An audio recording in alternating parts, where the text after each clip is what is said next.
Assalamualaikum warahmatullahi wabarakatuh. Kami kelompok 3 Psikologi Sosial 2 akan membahas tentang ketertarikan interpersonal dan hubungan keakraban. Pertama, kita akan membahas materi tentang ketertarikan interpersonal. Definisi hubungan interpersonal. Hubungan interpersonal adalah hubungan yang terdiri atas dua orang atau lebih yang memiliki ketergantungan satu sama lain dan menggunakan pola interaksi yang konsisten. Ketika akan menjalin hubungan interpersonal, akan terdapat suatu proses dan biasanya dimulai dengan interpersonal attraction. Barron dan Brainy pada 2006 menjelaskan bahwa interpersonal attraction adalah penilaian seorang terhadap sikap orang lain. Nah, di mana penilaian ini dapat diekspresikan melalui sesuatu dimensi, dari strong liking sampai dengan strong dislike. Selanjutnya, jenis-jenis hubungan. Baik, yang pertama, hubungan interpersonal berdasarkan jumlah individu yang terlibat. Dalam hubungan ini dibagi menjadi dua, yaitu hubungan dyad dan hubungan triad.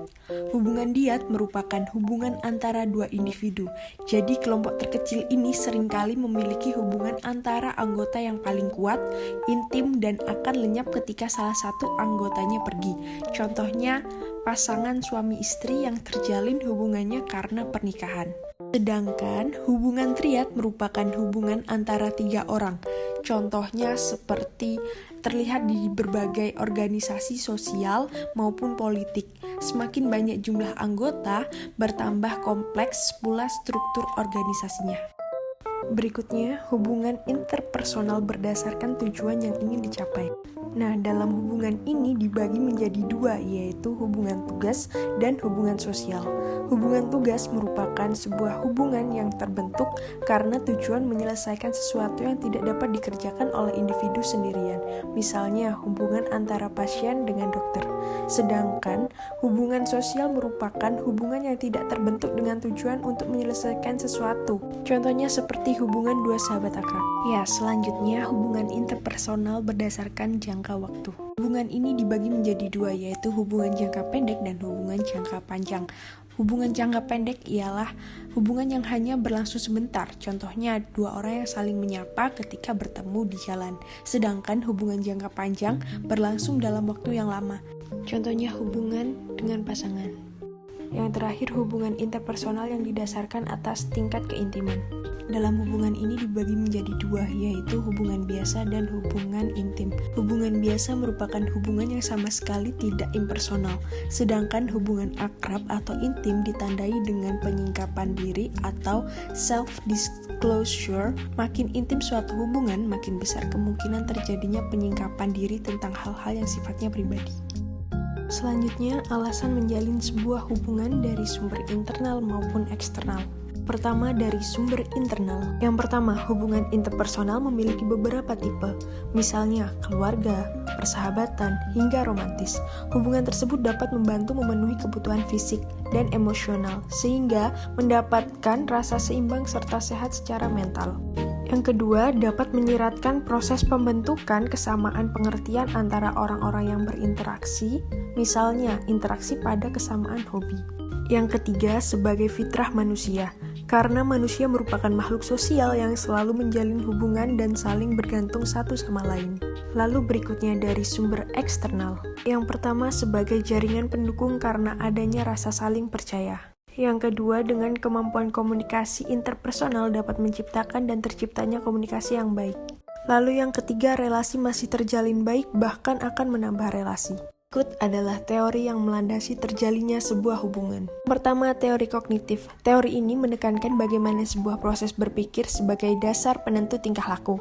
Tingkah laku sosial dipandang sebagai suatu hasil dari proses akal, di mana jika seseorang berpikir bahwa orang lain dapat memberikan keseimbangan terhadap apa yang kita cari, kemungkinan besar kita dapat atau akan menyukainya. Teori yang kedua yaitu teori penguatan. Teori ini berusaha menemukan bagaimana ketertarikan datang datang untuk pertama kalinya.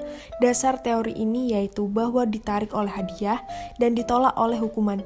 Maksudnya, dalam semua ketertarikan antar pribadi diterangkan dalam hal belajar, di mana berhubungan secara positif itu disebut dengan hadiah, dan untuk berhubungan secara negatif itu disebut perangsang hukuman, yang dimana kita kemudian akan lebih suka menjadi tertarik kepada orang-orang yang menghadiahi atau menghargai kita daripada orang-orang yang menghukum kita dengan kritikan atau dengan cara menghina kita.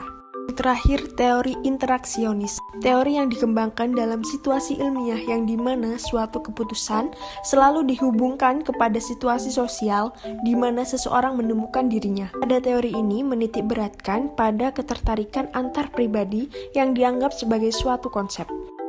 Lalu yang terakhir ada faktor yang mempengaruhi ketertarikan. Daya tarik fisik. Sebuah penelitian tentang daya tarik fisik menunjukkan bahwa sebagian besar orang percaya yang memiliki penampilan menarik lebih menarik untuk diajak berinteraksi daripada yang lainnya. Lalu berikutnya dalam faktor internal ada kebutuhan untuk berinteraksi atau need for evaluation. Kita cenderung ingin berinteraksi dengan orang lain. Namun di lain waktu, terkadang kita juga tidak ingin berinteraksi atau ingin sendirian. Tidak hanya kebutuhan untuk berinteraksi, namun ada juga pengaruh perasaan.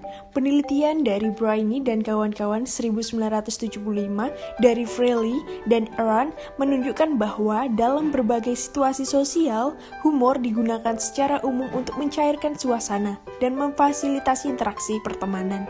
Humor yang menghasilkan tawa dapat membuat kita lebih mudah berinteraksi, sekalipun dengan orang yang belum dikenal, sehingga kita lebih dapat berpikir lebih sehat dan berperilaku lebih baik.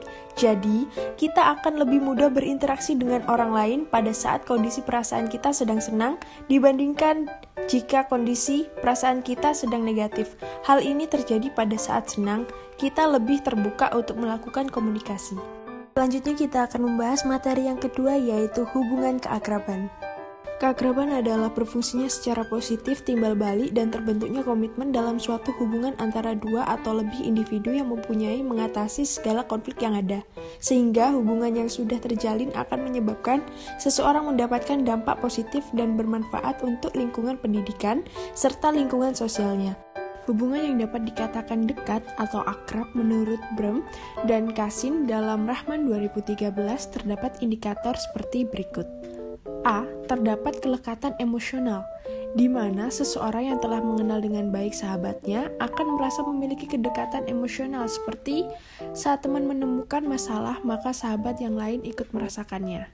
Lalu yang B, saling memenuhi.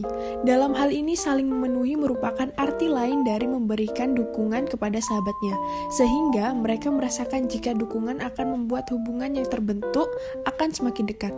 Contohnya, saling memberikan motivasi dalam belajar maupun keseharian adalah hal yang dibutuhkan. Lalu selanjutnya ada yang C, ketergantungan. Adalah saling menganggap penting kehadiran satu sama lainnya. Hal ini ketergantungan merupakan ciri-ciri keakraban yang terjalin kadang merasa lebih dari sahabat atau merasa kehilangan saat mereka jarang bertemu.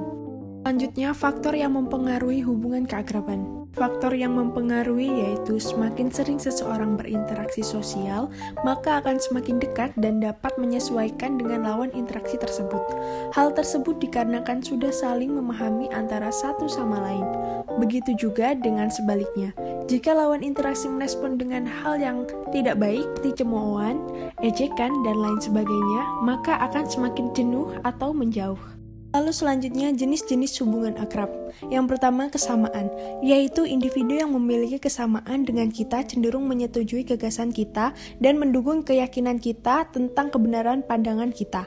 Kesamaan nilai dan minat menjadi dasar untuk individu melakukan aktivitas bersama. Yang kedua yaitu keakraban, yaitu exposure atau kekerapan bertemu dengan seseorang.